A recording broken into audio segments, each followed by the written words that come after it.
নমস্কার বন্ধুরা, সবাইকে স্বাগত জানাচ্ছি। আশা করি আমার সব বন্ধুরা ভালো আছে। আমি প্রিয়া আবারও চলে এসেছি তোমাদের কাছে আর একটা সম্পূর্ণ নিরামিষ রেসিপি নিয়ে। আজকের রেসিপিটি রান্না করছি সবজি দিয়ে। শীতের দিন পড়ে গেছে আর এখন বাজারে নতুন নতুন সবজি উঠেছে।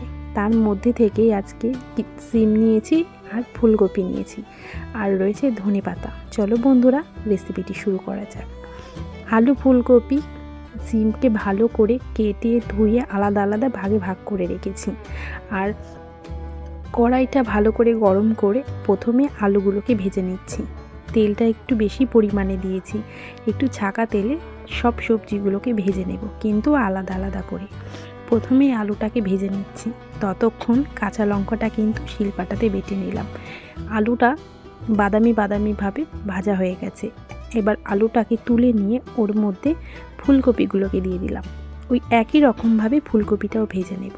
আর দেখো, এখানে কিন্তু ফুলকপিটা ভাজতে ভাজতে লঙ্কা বেটে আমরা কিন্তু একটু জিরেও বেটে নিয়েছি। ফুলকপিগুলোকেও আলাদা করে ভেজে নিলাম। এবার ফুলকপিটা তুলে নিয়ে সিমগুলোকে দিয়ে দিয়েছি ভাজার জন্য। সামান্য একটু হলুদ দিয়ে ভেজে নিচ্ছি। বন্ধুরা, সবজিগুলোকে ভাজার সময় কিন্তু আমি একটুও লবণ ব্যবহার করিনি। লবণটা পরে দেব। লবণ ছাড়াই কিন্তু দেখো কত সুন্দরভাবে সবজিগুলোকে ভেজে নিলাম। এখানে সিমটাও ভাজা হয়ে গেছে। এবার ওর মধ্যে কিন্তু একটু বড়ি ভেজে নিচ্ছি। বড়িগুলোকে একটু ভেঙে নিয়েছিলাম। তোমরা চাইলে কিন্তু বড়িগুলোকে গোটা রাখতে পারো। বড়িগুলোকেও একটু তেলে নাড়াচাড়া করে লাল লাল করে ভেজে নিচ্ছি। এই সবজির তরকারিটাতে বড়িটা দিলে কিন্তু তার স্বাদ পুরো দ্বিগুণ হয়ে যাবে। আর বড়িটা ভাজা হয়ে যাওয়ার পর আবার সামান্য পরিমাণে একটু তেল দিয়েছি, আর গোটা জিরে, শুকনো লঙ্কা আর তেজপাতা ফোড়ন দিচ্ছি। একটুখানি ফোড়নটা ভাজা হয়ে যাক, তারপরে দিয়ে দেব আদা বাটা। আদা বাটা দেখো দিয়েই সঙ্গে সঙ্গে টমেটো কেটে রেখেছিলাম, একটা টমেটোটাও দিয়ে দিলাম। একটু নাড়াচাড়া করে নেব তেলে। নাড়াচাড়া করে নেওয়ার পর কিন্তু দিয়ে দেব জিরে বাটা। কাঁচা লঙ্কাও বেটে রেখেছি, কাঁচা লঙ্কা বাটাটা দিয়ে দিলাম। এবার পরিমাণ মতো হলুদ দিয়ে দিচ্ছি। এবার টমেটোর সঙ্গে কিন্তু সব মশলাগুলোকে ভালো করে কষিয়ে নেব। জানো তো বন্ধুরা, সবজির মধ্যে কিন্তু মূলোটা দিইনি। মূলোটা দিলে কিন্তু ফুলকপির ফ্লেভারটা একদম পাওয়া যাবে না। এই জন্য সবজি থেকে কিন্তু মূলোটাকে দিইনি। দেখো, এবার যে সবজিগুলো ভেজে রেখেছিলাম সেই সবজিগুলোও দিয়ে দিলাম। এখন দেব লবণ। স্বাদ মতো লবণ দিয়ে সমস্ত সবজির সাথে কিন্তু ভালো করে কষিয়ে নিচ্ছি। আর এখন বড়ি রেখেছিলাম, সেই বড়িগুলোকেও দিয়ে দিলাম।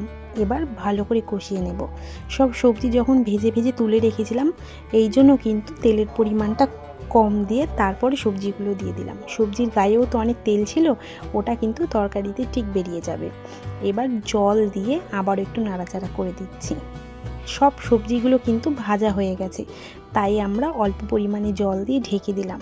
2 থেকে 3 মিনিট ফুটে আসলেই দেখো রেসিপি রেডি। এখন শীতের দিনে কিন্তু সবজির এরকম রেসিপি কিন্তু দুর্দান্ত স্বাদ হয়। তার মধ্যে ওপর দিয়ে ধনেপাতা কুচি ছিটিয়ে দিয়ে নাড়াচাড়া করে নামিয়ে নেব। কেমন লাগলো বন্ধুরা রেসিপিটি অবশ্যই কমেন্ট বক্সে জানাবে। ভালো লাগলে একটু লাইক, শেয়ার, কমেন্ট করে দিও। টাটা বন্ধুরা, আবারও চলে আসবো অন্য কোনো রেসিপির সঙ্গে।